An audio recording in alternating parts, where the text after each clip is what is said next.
الفت میں تو منزل کی ہوس کیسی، یہاں تو عین منزل ہے تھکن سے چور ہو جانا۔ الحمد للہ رب العالمین والصلاة والسلام علی سید المرسلین وعلی آلہ واصحابہ اجمعین۔ اعوذ باللہ من الشیطان الرجیم، بسم اللہ الرحمن الرحیم۔ فلاقتحم العقبہ وما ادراک ما العقبہ فک رقبہ او اطعام فی یوم ذی مسغبہ یتیما ذا مقربہ او مسکینا ذا متربہ۔ صدق اللہ العظیم۔ معزز سامعین کرام اور پردہ نشین خواتین، کائنات میں آنے والا ہر انسان مشقت کے اندر اپنی زندگی کو گزار رہا ہے۔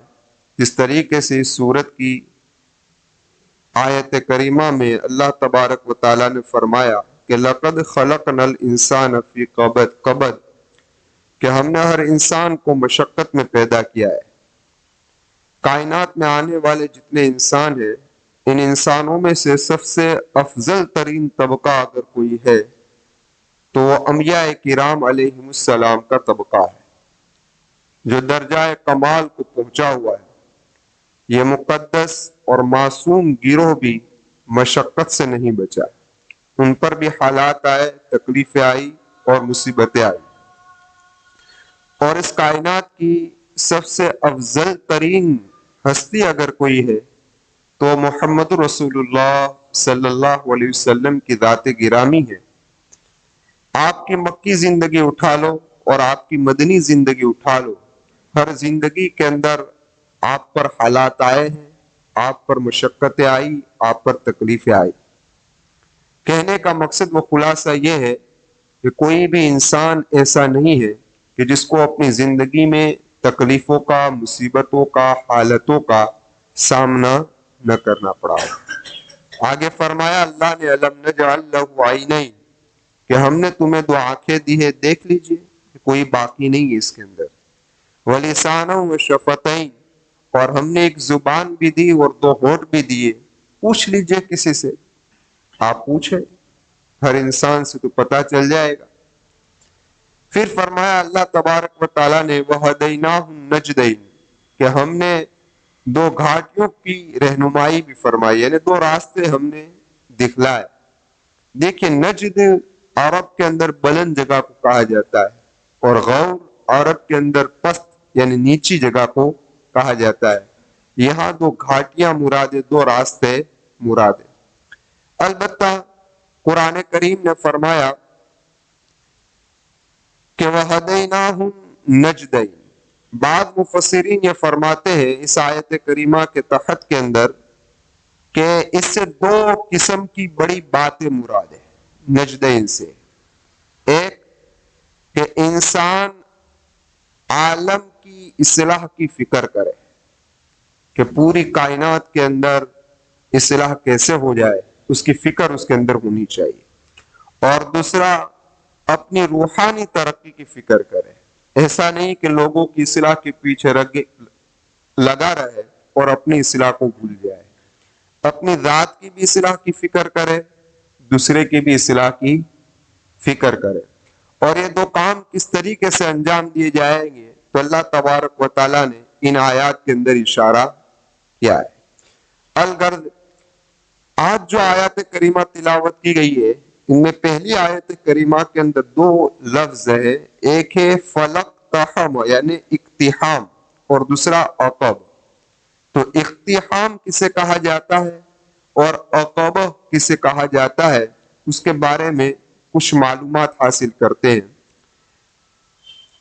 ڈکشنری کے اعتبار سے اقتحام تنگ جگہ کو کہا جاتا ہے، کہ کسی تنگ جگہ کے اندر داخل ہونا، یا اسی طریقے سے کسی جگہ کے اندر بہت تیزی کے ساتھ گھس جانا۔ اللہ تبارک و تعالی یہاں اشارہ یہ کرتے ہیں اس لفظ کو لا کر کہ یہ جو دو گھاٹیاں ہیں جو ہم بتا رہے ہیں تمہیں، یہ دو گھاٹیاں ہیں وہ دراصل امن کی اور عافیت کی گھاٹی ہے. اس لیے عقل مند انسان کو چاہیے کہ اس گھاٹی کے اندر تیزی سے گھس جائے اور داخل ہو جائے تاکہ وہ امن حاصل کرے اور عافیت کے اندر آ جائے. تم جو سکون اور راحت تلاش کرتے ہو وہاں نہیں ہے، سکون اور راحت یہاں ہے جو ہم تمہیں بتا رہے ہیں. فلک تحمل عقب. عقب کا دوسرا معنی یعنی عقب کی تشریح علماء نے یہ نقل کی ہے کہ عقب کہتے ہیں پہاڑ کی بلند چٹان کو، اور اس سے مراد یہ ہے کہ جب اس طریقے سے دونوں پہاڑوں کے درمیان جو راستہ ہوتا ہے جس کو گھاٹی کہا جاتا ہے اسے بھی عقب کہا جاتا ہے. اور دیکھیے کہ یہ دو چیزیں ایسی ہیں کہ دشمن سے انسان محفوظ رہ سکتا ہے. مثال کے طور پر کوئی دشمن آیا، انسان پہاڑ کے اوپر چڑھ گیا تو وہ بچ جائے گا. دو پہاڑ کے درمیان گھاٹی ہے، گھاٹی کے اندر چلا گیا تو دشمن سے محفوظ ہو جائے گا. بھائی اسی طریقے سے اللہ تبارک و تعالی نے لفظ عقب کی تعبیر سے یعنی کہ اشارہ کرنا چاہتے ہیں کہ ایمان والو اعمال صالحہ بھی ایسے ہی ہے، ایک گھاٹی کی طرح ہے کہ جس طریقے سے گھاٹی سے تم دشمنوں سے بچ سکتے ہو، اس طریقے سے جو آدمی اعمال صالحہ والی زندگی گزارے گا وہ آخرت کے عذاب سے بچ جائے گا. کس سے بچ جائے گا؟ اللہ میری بھی حفاظت فرما لے، آپ تمام کی حفاظت فرما لے. تو فرمایا فلک تحمل عقب. اب آگے فرمایا وما ادراک مل عقب. تو کیا جانے یہ عقبہ کیا ہے؟ اللہ خود ہی کہہ رہا ہے. اور دیکھیں قرآن کریم کے اندر جہاں کہیں بھی وما ادراک آیا وہاں اللہ نے اس کی تشریح کر دی ہے. یہاں بھی کی ہے القاریات میں بھی دیکھیں القاریات ملقاریہ وما ادراک ملقاریہ کہ بھئی قاریہ کیا ہے تو پھر اس کی تشریح کی یوم یکون الناس کالفراش المبثوث، اس طریقے سے. تو یہاں بھی تشریح کی ہے. لیکن جہاں کہیں وما یدریک آیا ہے وہاں اللہ نے تشریح نہیں کی ہے. وما یدریک لعل الساعة تکون قریبا. تو کیا جانے قیامت کب وما یدریک شاید کہ قیامت قریب ہو، یعنی تو قیامت کے بارے میں کیا جانتا ہے، یعنی وہاں اللہ نے چھپایا ہے. تو جہاں بھی وما یدریک آیا ہے وہاں تشریح وضاحت نہیں کی. لیکن جہاں وما ادراک آیا ہے وہاں پر اللہ تبارک و تعالیٰ نے اس کی کیا کر دی بھائی؟ وضاحت کر دی. اب ایک لفظ وما ادراک مل عقب. دوسری بات یہاں پر یہ ذہن نشین کر لے کہ یہ بھی اشارہ ملتا ہے کہ انسان کو اپنی ذہنیت بلند رکھنی چاہیے. کیسے رکھنی چاہیے؟ بلند رکھے، اپنی ذہنیت کو پست نہ رکھے. بلند ذہنیت رکھنے والے کامیاب ہوتے ہیں اور پست ذہنیت رکھنے والے ناکام ہوتے ہیں.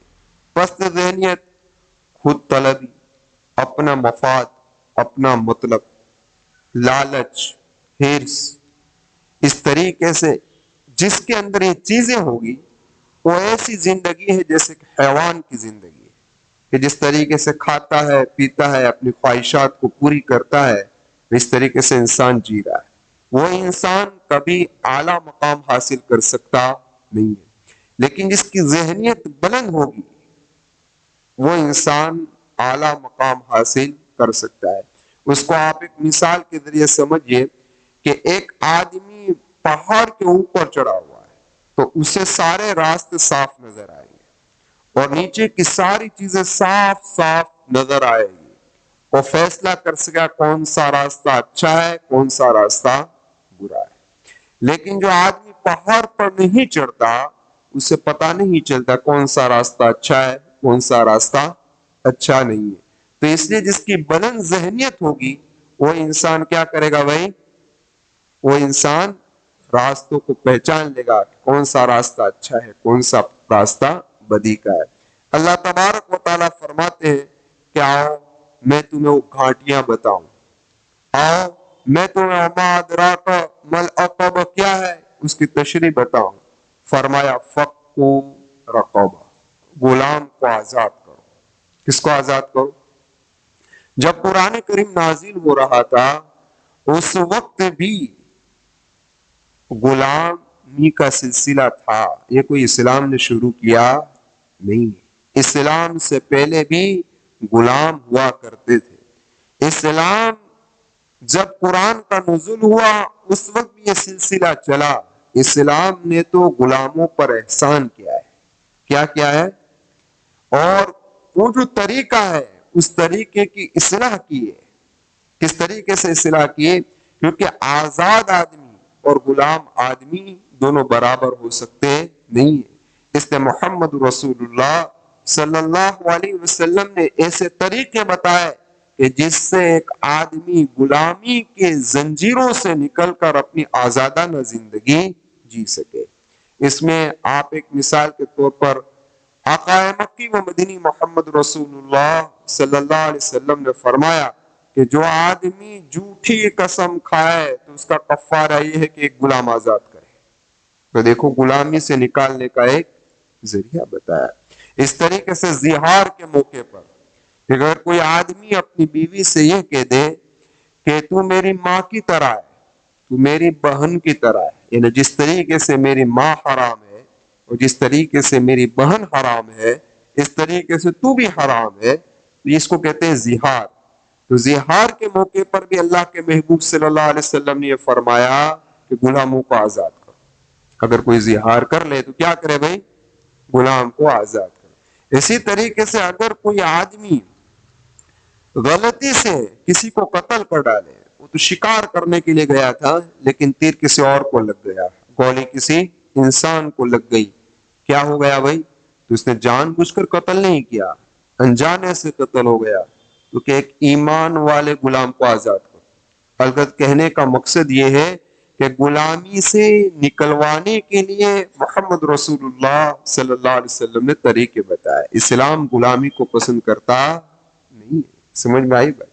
دوسری بات ایک اور، یہ تو فوری طور پر فیصلے تھے، لیکن فرمایا فقاتبوہم، کہ مکاتب غلام کی سسٹم یہ بھی کس نے نکالی بھائی؟ اسلام نے۔ ذرا آپ دیکھیں، کہا کہ اگر کوئی غلام سے اس کا آقا یہ کہہ دے کہ بھائی تو مجھے اتنی رقم دے دے تو آزاد، تو اسلام نے کہا کہ وہ غلام کو کمانے کی اجازت مل گئی، وہ کماتا ہے، وہ اتنی رقم اپنے آقا کو دے دیتا ہے تو وہ اپنے آپ کیا ہو جاتا ہے؟ آزاد، جس کو مکاتب کہا جاتا ہے۔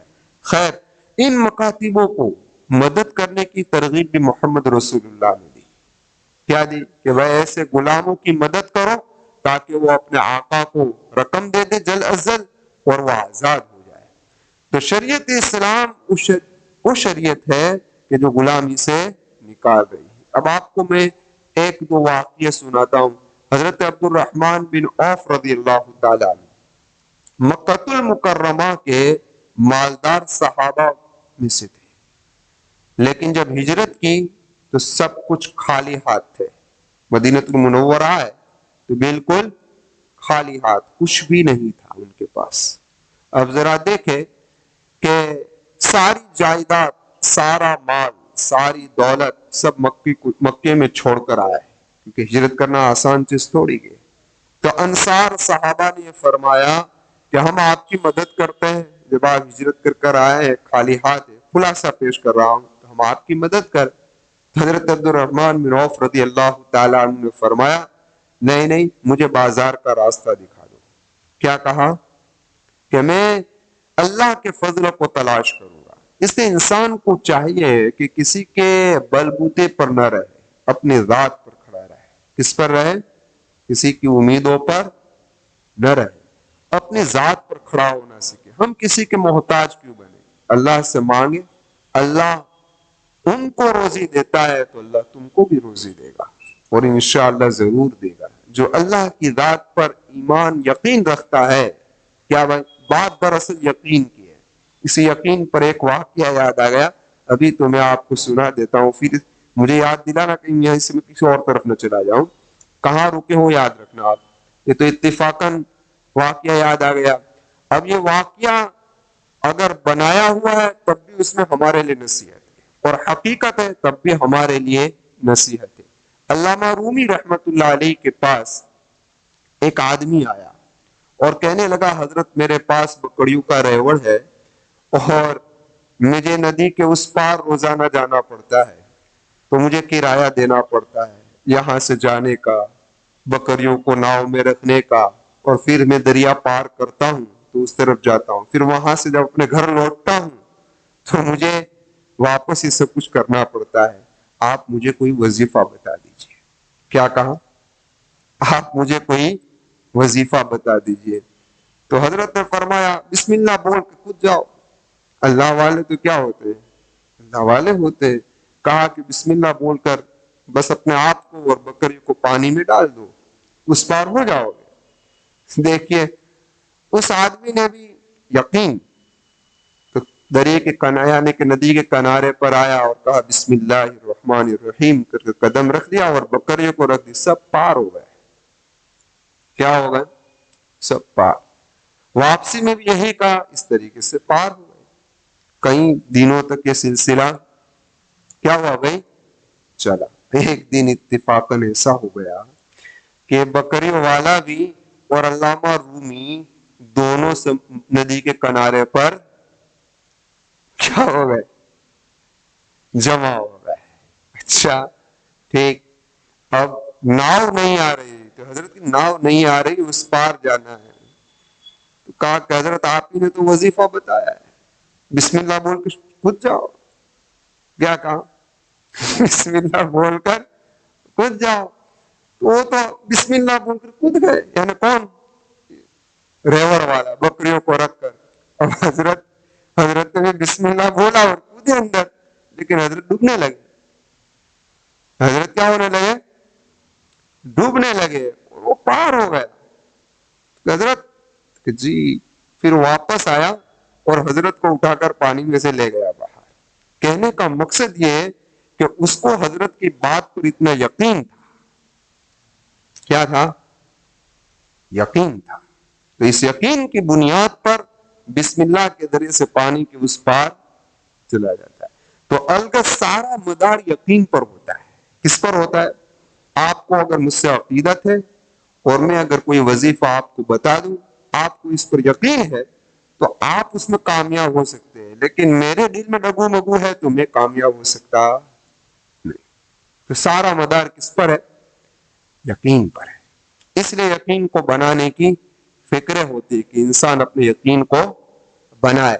خیر، میں عرض یہ کر رہا تھا کہ عبد الرحمن بن عوف رضی اللہ تعالیٰ عنہ کو بھی یقین تھا کہ اللہ کے فضل کو میں تلاش کروں گا، تو آپ گئے بازار میں، اس دن کا لے کر آ گئے۔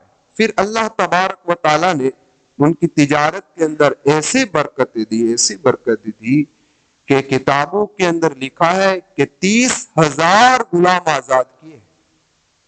کچھ نہیں ہے، خالی ہاتھ ہے، لیکن بس اللہ کا فضل تلاش کیا، تجارت میں برکتیں ملتی گئی۔ کوئی آدمی پکے سچے نخالص ارادے سے اور اس طریقے سے حلال تجارت کرتا ہے، اللہ برکت کے راستے کھولتا ہے۔ حرام میں بھی کھلتے ہیں، لیکن پھر وہ پکڑ آتی ہے۔ کبھی اللہ ڈھیل دے دیتا ہے، کیا کر دیتا ہے؟ ڈھیل دے دیتا ہے۔ اسی ڈھیل کے اندر ایک کتا رہتا ہے، وہ سمجھتا ہے کہ اپنی تو لوٹری لگ گئی، پھر فَمَهِّلِ الْكَافِرِينَ أَمْهِلْهُمْ رُوَيْدًا، ہے نا؟ اس طرح اللہ کبھی ڈھیل دیتے ہیں، ڈھیل دینے کے بعد کیا کر لیتے ہیں؟ کھینچ لیتے ہیں۔ تو ہم چاہے کہ ہمیں اپنی تجارت کیسے بنانی چاہیے بھائی؟ حلال بنائے۔ خیر، لکھا ہے کہ حضرت عبد الرحمن بن عوف نے ایک باغیچہ خریدا جو 4 لاکھ روپے کی مالک یعنی قیمت کا تھا۔ اندازہ لگاؤ کہ اس زمانے کے 4 لاکھ روپے، 1400 زمانے کے پہلے، آج کی کیا قیمت ہوگی؟ اور یہ پورا باغیچہ جو تھا اس کے آنے والی آمدنی ازواج المطہرات کے لیے خاص کر دی۔ یہ آپ کی سخاوت تھی۔ ہاں، تو اللہ نے جو دولت دی ہے، اللہ نے جو مال دیا ہے، جو کچھ بھی دیا ہوا کس کا ہے بھائی؟ اللہ کا ہے۔ ہمیں چاہیے کہ اس میں سے ہم اللہ کے راستے میں خرچ کریں۔ جو کچھ بھی انسان خرچ کرے گا وہ آخرت کے اندر پائے گا۔ کہاں پائے گا؟ آخرت میں جب آنکھ کھلے گی تب سوچے گا کہ کچھ خرچ کر دیا ہوتا تو اچھا ہے۔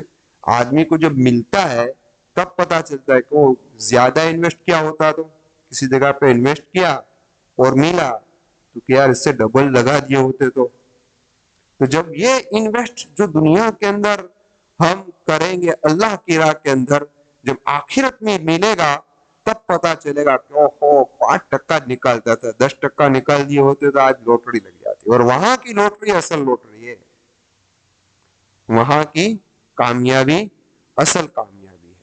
تو خیر کہنے کا مقصد یہ ہے کہ اس زمانے میں غلام کا خریدنا اور اس کو آزاد کرنا یہ بھی کوئی آسان چیز نہیں تھی۔ زین العابدین رحمت اللہ علیہ کے پاس ایک غلام تھا، 10,000 درہم میں مانگا جاتا تھا لیکن نہیں دیتے تھے، اور پھر انہوں نے اللہ کی رضا کے لیے ایسے ہی آزاد کر دیا۔ اس وقت کے 10,000 آپ اندازہ لگائیے۔ حضرت عبداللہ بن عمر رضی اللہ تعالیٰ عنہ نے 1,000 غلام آزاد کیے۔ کتنے؟ اور حضرت ابو بکر صدیق کا تو کیا کہنا، ٹاٹ کا کپڑا پہن لیا تھا، بلال کو آزاد تو حضرت ابو بکر، عمار کو آزاد۔ آپ فہرست سن لیجئے کہ حضرت ابو بکر صدیق رضی اللہ تعالیٰ عنہ نے کن کن غلاموں کو آزاد کیا ہے۔ اللہ تبارک و تعالی ہمیں بھی اللہ کے راستے میں خرچ کرنے والا بنائے۔ تو خیر یہ فکو رقبہ، اس کی تشریح شاہ عبدالعزیز محدث دہلوی رحمت اللہ علیہ نے کچھ تفصیل سے کی ہے، اور فرمایا کہ اس فکو رقبہ کے اندر غلام کا آزاد کرنا بھی شامل ہے، اس طریقے سے تاوان کا ادا کرنا، خون بہا کا ادا کرنا۔ مثال کے طور پر کسی آدمی سے کسی کا خون ہو گیا لیکن انجانے میں ہوا، جان بوجھ کر نہیں، کیسے ہوا؟ انجانے میں، تو ان کے وارثوں کو جو رقم کا مطالبہ کرے برابر، اور یہ آدمی نہیں دے سکتا تو اس کی مدد کرے، اس کی مدد کرے دینے کے اندر، یہ بھی اس کے اندر شامل ہے۔ اسی طریقے سے اگر کوئی آدمی قرضے کے اندر ڈوب گیا ہے لیکن وہ قرضہ کیسا ہے؟ جائز قرضہ ہے، اور آپ کو پتا ہے کہ آدمی بیچارہ پھنس چکا ہے، کوئی ناجائز کام میں نہیں پھنسا ہے، جائز کام کی وجہ سے مقروض ہو چکا ہے، تو اس کو قرضے سے نکالنا یہ بھی ہے غلام کو آزاد کرنا۔ کیا ہے بھائی؟ کسی کو مصیبتوں سے نکالنا، تکلیفوں سے نکالنا، حالات میں سے نکالنا، یہ سب کچھ کیا ہے؟ غلام کو آزاد کرنا ہے۔ اللہ تبارک و تعالی ہمیں توفیق عطا فرمائے۔ اگر ایک آدمی میرے محبوب صلی اللہ علیہ وسلم کی خدمت میں تشریف لایا اور کہا کہ اللہ کے محبوب صلی اللہ علیہ وسلم ایسا عمل بتا دیجئے کہ جس سے میں جنت میں داخل ہو جاؤں، تو اللہ کے محبوب صلی اللہ علیہ وسلم نے فرمایا غلام کو آزاد کرو اور گردن کو چھڑواؤ۔ تو اس نے کہا کہ اللہ کے محبوب صلی اللہ علیہ وسلم یہ تو دونوں ایک ہی ہے، غلام کو آزاد کرو گردن کو چھڑواؤ۔ میرے آقا نے فرمایا کہ غلام کو آزاد کرنا تو یہ ہے کہ کسی آقا کے پاس ہے اس سے آپ نے آزاد کرایا، لیکن گردن چھڑوانا یہ ہے کسی کا تاوان ادا کر دو، خون بہا ادا کر، یعنی کسی پر دیت ہو چکی، واجب ہو چکی ہے تو وہ ادا کر کے اس کی جان چھڑوا دو، تو یہ ہے گردن کا چھڑوانا، تو یہ ہے فقو رقبہ۔ اس لیے امام اعظم ابو حنیفہ رحمت اللہ علیہ فرماتے ہیں کہ فقو رقبہ پہلے آیا، او اطعام فی یوم ذی مسغبہ بعد میں آیا ہے۔ اس لیے امام اعظم ابو حنیفہ کہتے ہیں کہ ایسے حالات میں جو آدمی ہو اس کو نکالنا مسکین کو کھلانے سے افضل ہے، یعنی غلام کو آزاد کرنا مسکین کو کھلانے سے افضل ہے، کیونکہ اللہ نے اس کو پہلے بیان کیا ہے۔ لیکن بعض علماء نے فرمایا نہیں، مسکین کو کھلانا یہ افضل ہے غلام کے آزاد کرنے سے، اور کہنے کا مقصد ان کا یہ ہے کہ دیکھو جو آدمی ایسا مسکین ہے کہ بالکل بھوکا حالات میں ہے تو اس کے تو جان کے لالے ہیں، تو اس پر تم صدقہ کرو تاکہ اس کی جان بچ جائے۔ وہ قیدی تو قید خانے میں ایسے بھی اس کی جان تو محفوظ ہے، قید خانے میں، لیکن اس کی جان تو محفوظ ہے۔ اس لیے وہ علماء فرماتے ہیں کہ ایسے مسکین کو کھلانا کیا ہے بھائی؟ افضل ہے۔ اب اللہ تبارک و تعالیٰ فرماتے او اطعام فی یوم ذی مسغبہ، بھوک کے دنوں میں کھانا کھلانا۔ دیکھیں کھانا کھلانا تو ایسے ہی بڑی فضیلت والا ہے، اور اس کے اندر کوئی ضروری نہیں، کیونکہ بھوک سب کو لگتی ہے۔ ایسا ہے کہ مالداروں کو بھوک نہیں لگتی، غریبوں کو لگتی ہے، غریبوں کو بھی لگتی ہے، مالداروں کی بھی لگتی ہے۔ آدمی سے مطلق کھانا کھلا رہا ہے تو اس کو بھی ثواب سے خالی نہیں ہے. اس لیے بعض حدیث کے اندر ہے کہ تمہارا کھانا نیک لوگ کھائے. تمہارا کھانا کون کھائے؟ نیک لوگ کھائے. یہ سمجھ میں بھی آ رہا ہے. آپ دیکھیں ایسے دعوتیں ہو رہی ہے، کھانا کھا کر انگلیاں چاٹ کر بھاگ گئے، کیا ہوا کیا نہیں کچھ پتا نہیں. لیکن آپ کسی اللہ کے ولی کو دعوت دیں، اس کے نیک بندے کو، اللہ کے نیک بندوں کو دعوت دیں، وہ آپ کے دسترخوان پر کھانے کے بعد دعوت کی دعا پڑھیں گے. ہے نا؟ کیا دعا پڑھیں گے؟ دعوت کی دعا دیں گے، آپ کو دعائیں دیں گے، پکانے والیوں کو دعائیں دیں گے. سمجھ میں آئی بات؟ تو یہ بہت بڑا فائدہ ہو جاتا ہے. کیا ہوتا ہے؟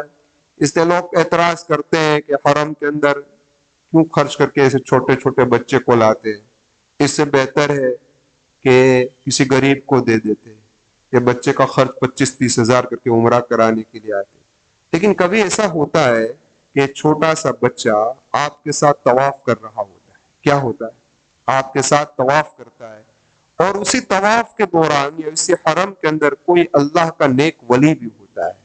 اس کی نگاہ جب اس بچے پر پڑتی ہے تو اس کے دل سے اس بچے کے حق میں دعائیں نکلتی ہیں. کیا ہوتی ہیں؟ اور یہ دعائیں ان بچوں کو کام کروا دیتی، کام ہو جاتا ہے ان بچوں کا. تو دعا لینے والے بنے. کیا کرنے بھائی؟ دعا لینے والے بنے. تو اگر کھانا کھلانا تو ایسے ہی بہت اچھی چیز ہے، لیکن خاص طور پر اس موقع پر کھانا کھلانا جب قحط پڑا ہوا. دیکھیے اللہ کے محبوب صلی اللہ علیہ وسلم جب ہجرت کر کر مدینۃ المنورہ میں تشریف لائے تو آپ نے کیا کہا؟ اطعموا الطعام، کھانا کھلاؤ، وافشوا السلام، سلام پھیلاؤ، صلوا باللیل والناس نیام. رات کو نماز پڑھو جب لوگ سو رہے ہو، اس وقت نماز پڑھو. تو آپ نے اس وقت بھی کھانے کو مقدم رکھا. اور خاص طور پر جب قحط کا زمانہ ہو تو قحط کے زمانے میں کھانا کھلانا اور ہی زیادہ فضیلت والا ہے. ابھی لاک ڈاؤن ہوا، لاک ڈاؤن میں بہت سارے گھر ایسے تھے کہ جہاں کھانے کے پاتے تھے. ایسے موقع پر جن لوگوں نے کھانا کھلایا ہے بس اللہ تبارک و تعالیٰ ان کو اجر دے گا، اللہ ان کو بہترین اجر دے گا. تو اب دیکھیے کہ بسا اوقات کبھی ایسا ہوتا ہے کہ قحط نہیں پڑا ہے اور عام حالات میں کوئی آدمی بھوکا ہے تو 1-2 دن کی مشقت کے بعد اس کو کہیں نہ کہیں سے کھانا مل جائے گا. لیکن قحط کا زمانہ ایک ایسا زمانہ ہے کہ وہاں کوئی راستے نظر آتے نہیں ہیں. اور خاص طور پر اور بھی آپ گمان زیادہ سوچیں تو آپ کو پتا چلے گا، غور کریں گے تو، کہ ایسے حالات میں بھی اگر کوئی آدمی ایسا ہے جو خود کما سکتا ہے تو کہیں سے بھی پاپڑ ویل کر اپنا کام نکال لے گا. لیکن وہ بچے جو یتیم ہے، جس کا سہارا ٹوٹ چکا ہے، جس کا سہارا ٹوٹ چکا ہے، ایسوں کی اگر کوئی مدد کرتا ہے تو اللہ تبارک و تعالیٰ بہت ثواب عطا فرماتا ہے. اس لیے بعض علماء نے لکھا ہے کہ جس موقع پر جس چیز کی ضرورت ہو اس موقع پر اس جگہ پر وہ خرچ ہو تو ثواب کے اعتبار سے بڑھ جایا کرتا ہے. سمجھ میں آئی بات؟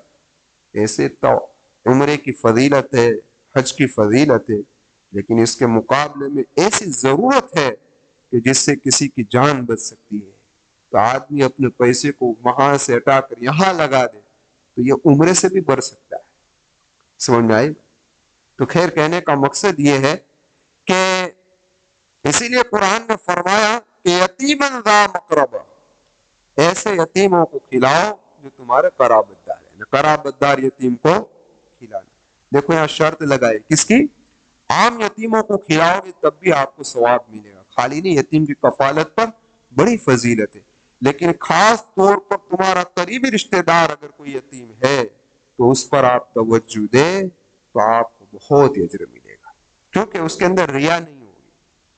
اس کے اندر ان یتیموں کو دینے میں تو ریا آئے گی، شہرت آئے گی، یہاں کوئی دیکھنے والا ہے نہیں کہ آپ کیا مدد کر رہے ہیں. اور اگر دیکھ بھی گیا کوئی کہ آپ یہ مدد کر رہے ہیں تو لوگ یہ سمجھیں گے تو رشتہ داری ہے تو مدد تو کرنی پڑے گی. نہیں سمجھ میں آئی بات؟ لیکن آپ کے دل کی نیت کیا ہے؟ صرف اللہ کی رضا ہے. تو آپ کو